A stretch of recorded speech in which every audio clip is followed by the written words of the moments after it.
All right, what you're looking at here is the attempted terrorist attack that happened just several days ago in New York City. What you're seeing here is these two young men. One had just thrown a bomb into a crowd that did not detonate. So that's part of what we're not talking about here, thank God. And he's going to his friend and he grabs another bomb and he's about to detonate it, or at least try. So take a look. You're going to see him jump the fence and you can hear very faintly the term Allah Akbar.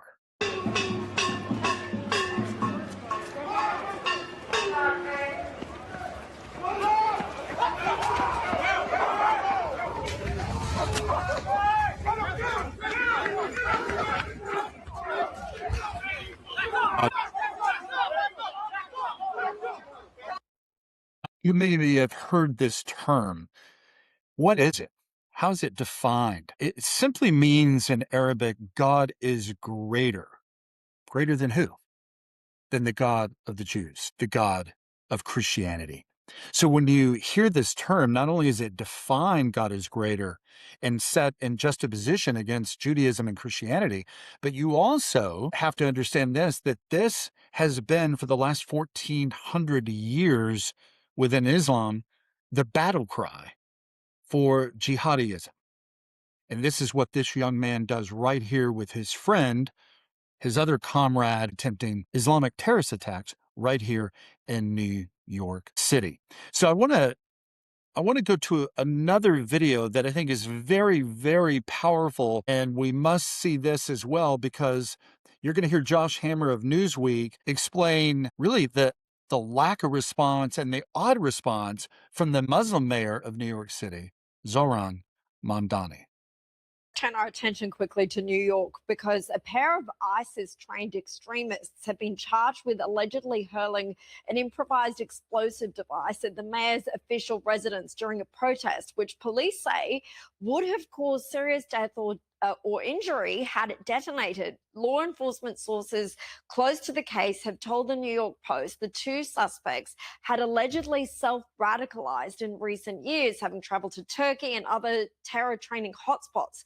But in his reaction to the incident, Mayor Zohran Mamdani decided not to mention them at all, instead releasing a statement blaming Josh white supremacy. He wrote, white supremacist Jake Lang organized a protest outside Gracie Mansion rooted in bigotry and racism. Such hate has no place in New York City. It is an affront to our city's values and the unity that defines who we are. The very first reaction that he has is not a press conference. He doesn't do that. He goes directly on X and issues that statement and really doesn't say too much about these two ISIS-led young men who attempted to maim and kill on the streets of New York. Listen to Josh Hammer's response here. I think it's brilliant. Josh, how the heck did he manage to turn the threat of radical Islam into an attack on white supremacy?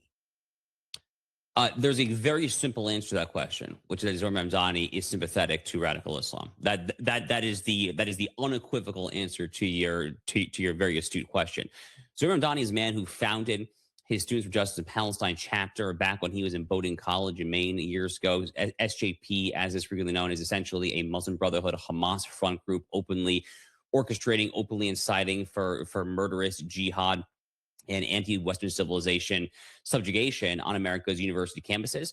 This is a man who on the first day of Ramadan, just over the past couple of weeks, on the very first day, spoke at an infamous mosque in New York City that has long been on the FBI's radar for having close ties to, you guessed it, the Iranian regime itself. In fact, the Imam of that very mosque, after Mamdani said his remarks and exited stage left, the Imam then came to the lectern and said into the microphone that he hoped that the sword will ultimately be the final fate of all infidels, essentially wishing death for infidels. Mamdani spoke at that mosque just minutes prior to the Imam saying that there.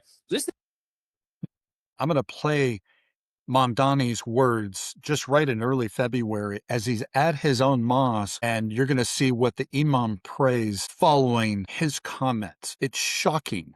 We're going to come back to that in a moment. But Mamdani, not only is he sympathetic to any kind of person following Islam, no matter how radical they are, but his wife as well. Listen to what Josh Hammer says about his wife and comments that she has made. It's shocking. It's a guy who not only does not have a problem with radical Islamic jihad, he has. I'm not saying he's personally been involved. He's not strapping on suicide vests or anything there. But this is a man who has been a cheerleader. Most recently, it just came out this past week that his wife was very active, shall we say, on Instagram and social media and liking a lot of posts, not just downplaying October 7, 2023, celebrating it, saying that the wanton murder of 1,200 people, the 250 folks that were 300, whatever it was, that were absolutely tragically murdered at the Nova Music Festival, all the mass rapes, the pillages, the kidnappings there, the execution of Holocaust survivors, the butchering of babies there. She was celebrating it. This is 666.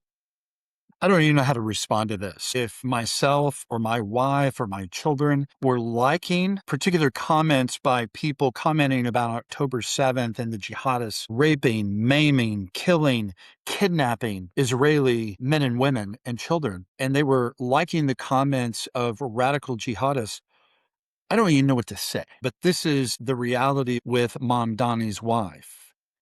So, America, we have a problem. Now, let me circle back to the video that Josh just referenced. I'm going to play the actual video that was recorded inside the mosque with Mamdani, and then you're going to hear the prayer as well from the Imam. Let's take a look. Ramadan, I was with many of you here at the procession on the martyrdom anniversary of Imam Ali, alayhi salam. It is a privilege to be here with you once again. I stand before you as the first Muslim mayor in our city's history, and this year as the first Jummah that I have attended in that new position. As he transitions, just moments later, the Imam gets up, and this prayer, through your hands comes the relief for the believers. The believers, it's referencing Muslims through this prayer. But look what happens next. Killing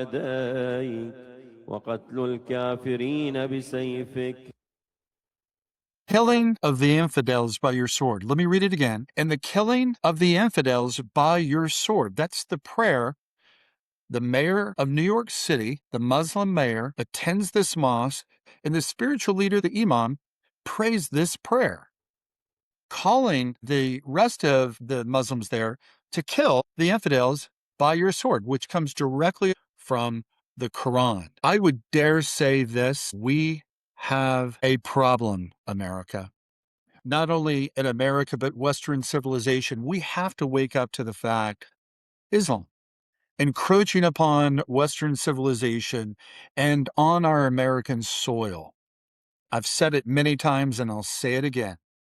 The enemy is not just at our gates knocking on the door. The enemy is inside of our walls. In America, Western civilization, we have to wake up to the reality that this campaign, this war against Western civilization and Judeo-Christian values for the last 1,400 years is inside our walls, and it's a problem.